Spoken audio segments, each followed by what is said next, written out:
Hello, and welcome to Be an Engaging Speaker. My name is John Brown, and I'm the Associate Director for Training and Professional Development at the Regulatory Affairs Professionals Society. The purpose of this recording is to provide tips that will improve your presentation and give your audience information that will drive good regulatory practice and policy in order to advance public health. Let's look at our first slide. Be an Engaging Speaker is the theme of this particular module. And the importance of this is that, and the outstanding word that you see there is the word engaging. We want our programs to be more engaging and less talking head. So we're going to talk more about the audience today and less about the speakers. The process for all of this is, of course, for you as a speaker to make the best presentation that you possibly can. So there are actually 4 modules. This one is about the audience and about you as the speaker. So let's go on to the next slide. Let me ask you this question. Can anyone speak? Is it true? Anyone can speak? Yes. The correct answer is yes. Anybody can speak. But the second question that we want to ask is, how well do people speak? Let me ask you this. When you walk into a session at a conference, any conference, anywhere, and you find speakers that are droning on and speakers who know it all or say the word over and over again and again and again and again, what do you think? What does it do for you as a participant in the audience listening to someone who doesn't pay attention to the audience and what the audience is looking for? Somebody who's telling you everything that you already know, somebody who doesn't include the audience in the presentation, somebody who's overly nervous, or someone who hasn't practiced before they stood up behind the podium and began to speak. These are all important things for us to recognize as issues that we can all improve on.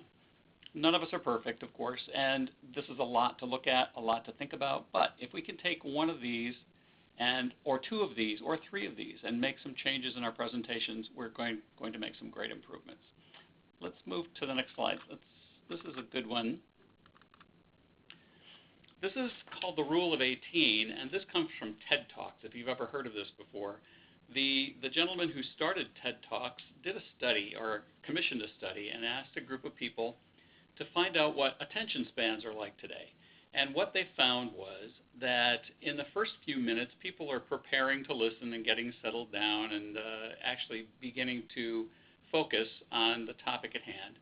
Within the next 10 to 15 minutes, they're actually doing a lot of learning and a lot of listening. And when they reach 18 minutes, what these researchers discovered was that people have maxed out on the amount of time that they can actually focus entirely on the presentation. What happens after 18 minutes is their focus begins to wane, and there's a decline after that. So as a speaker, I think it's important for everybody to understand that we're talking about 18 minutes of time. Now, a lot of the sessions that we're talking about for Convergence or other programs that we do are longer than 18 minutes, of course. So I have a solution for everyone, but we want to keep the focus and the expectation and the interest level as high as possible for as long as possible.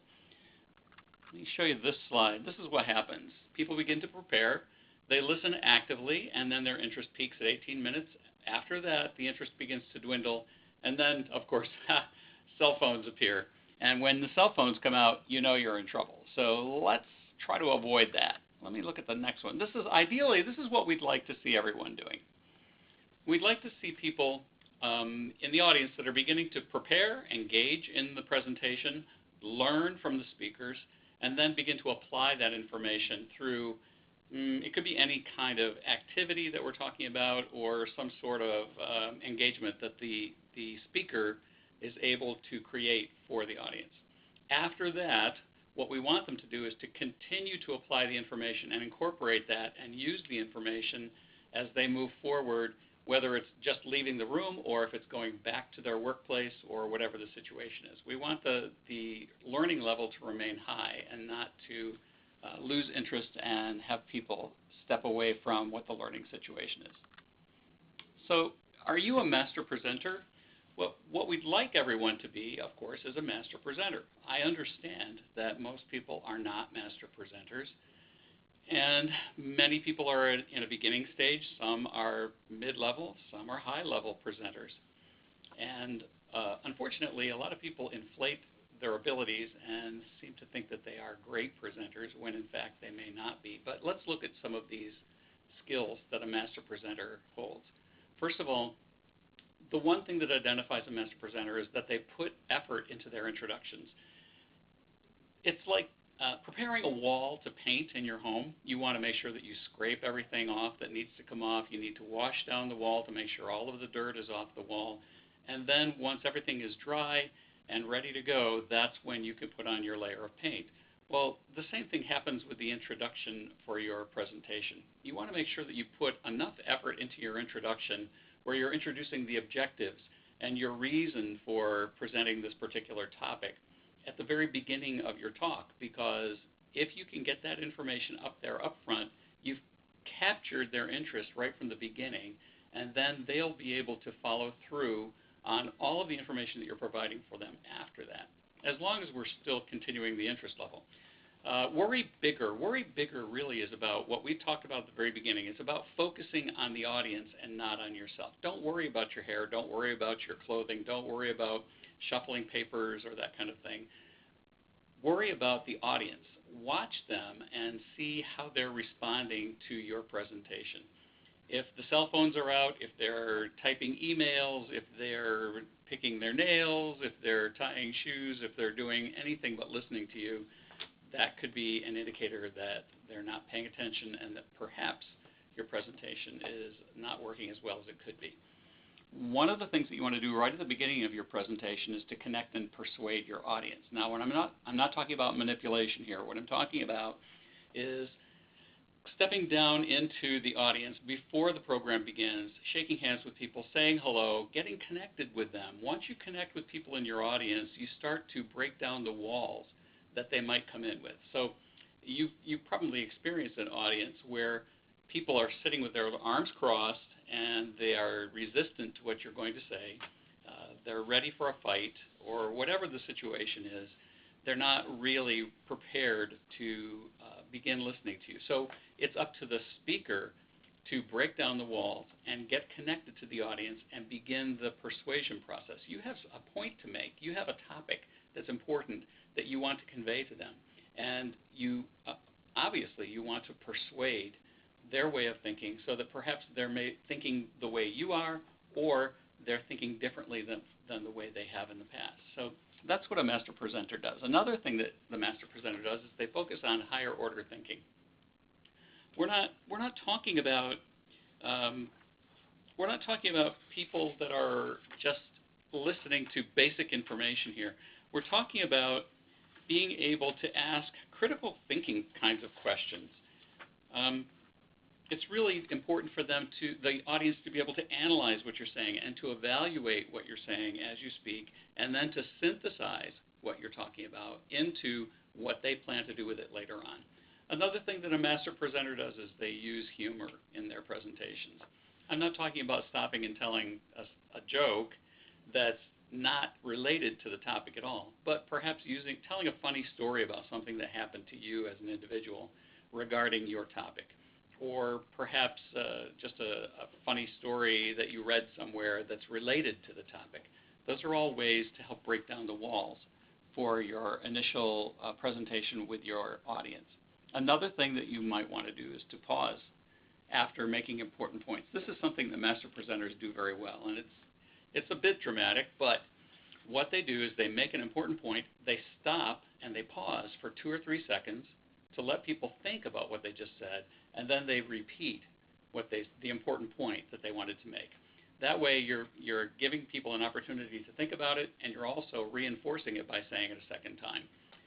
The last thing that the master presenter is known for is seeking feedback from the audience. And there you can do this in a number of ways. You can ask for a show of hands. You can ask people to ask questions about what you just talked about for the last 5 minutes. There are a number of ways to do that. But what you're doing is looking for people's feedback so that you are engaging your audience and so that your presentation is being well received. Next slide. Just a little bit about adults and how they learn. Adults are different than children. Children need fun kinds of things and like playful, whatever the situation is that causes children to learn, but they learn incidentally. Adults are more focused on their learning, and what they like to do is they're very motivated to learn, first of all. They're also self-pacing, and they need a challenge. Adults definitely need a challenge. They want information that's different than what they know, or maybe challenges something that they've thought about in the past. They also need to get feedback when they are using the information that you've given them, or if they present a question and get an answer or a response, they need feedback about what they're providing so that they can tell if they're on track or not. Another thing that they need is engagement. We're talking about that right now. One thing that adults really want to do, and this is what we want our presenters to do for them, is to be able to apply their new skills immediately after they leave the room. So we're talking about people who acquire new skills in your program or new information in the program, and then they take it back to the workplace and they apply it immediately. So when you're doing a presentation, it's really important to make sure that your information is applicable and relevant. So please, as a presenter for RAPS, we'd love to see you do that. And I'm just going to end this section. It's a short segment, but for additional information, you can contact me directly at RAPS. My email is jbrown@raps.org, and the phone number is 301-770-2920, extension 215.